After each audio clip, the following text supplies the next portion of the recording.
November 24th, 1971, the day before Thanksgiving. A quiet man in a dark business suit walks into the airport in Portland. He buys a one-way ticket under the name Dan Cooper. No one gives him a second look. He boards the plane, orders a bourbon and soda, then calmly hands a note to a flight attendant. The note reads, "I have a bomb." And in that moment, aviation history changed forever. The world would come to know him as D.B. Cooper. The aircraft was Northwest Orient Airlines Flight 305, headed from Portland to Seattle. Cooper didn't look like a criminal. He looked ordinary, calm, polite. When the flight attendant first saw the note, she thought it was a phone number, but it wasn't. He leaned in and quietly said, "Miss, you'd better look at that note. I have a bomb." Inside his briefcase were red cylinders, wires, and a battery. Real or fake, no one knew. His demands were very clear and precise. $200,000 in cash, 4 parachutes. He warned them not to do any tricks, or the plane would explode. When the plane landed in Seattle, the money was ready. $200,000 in $20 bills. The passengers were released safely. No one was harmed. But Cooper wasn't finished. He kept several crew members on board and gave new instructions. He wanted to fly to Mexico City. The plane took off again, this time heavier with cash and tension.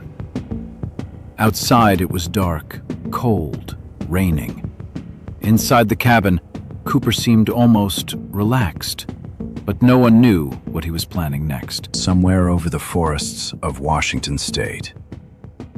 At 10,000 feet, Cooper strapped on one of the parachutes.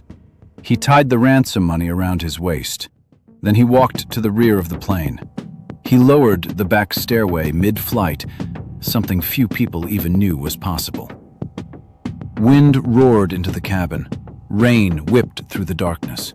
And at approximately 8:13 p.m., without hesitation, he jumped into the freezing night, into a storm, into nothing. The crew didn't even realize he was gone until later. By then, he had vanished. The Federal Bureau of Investigation launched one of the largest manhunts in American history. They searched dense forests, rivers, mountains. Hundreds of suspects were investigated. Fingerprints were analyzed. Thousands of tips poured in. But there was a problem. No body, no parachute, no gear.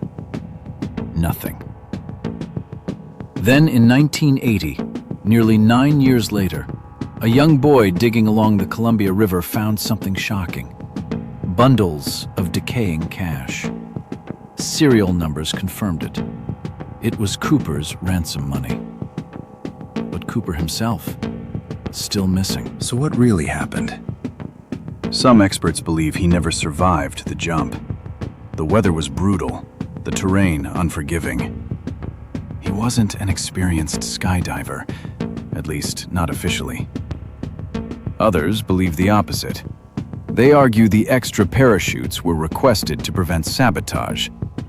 They believe he planned every detail, and that somewhere he lived out the rest of his life under a new identity. In 2016, after 45 years of dead ends, the FBI officially closed the case.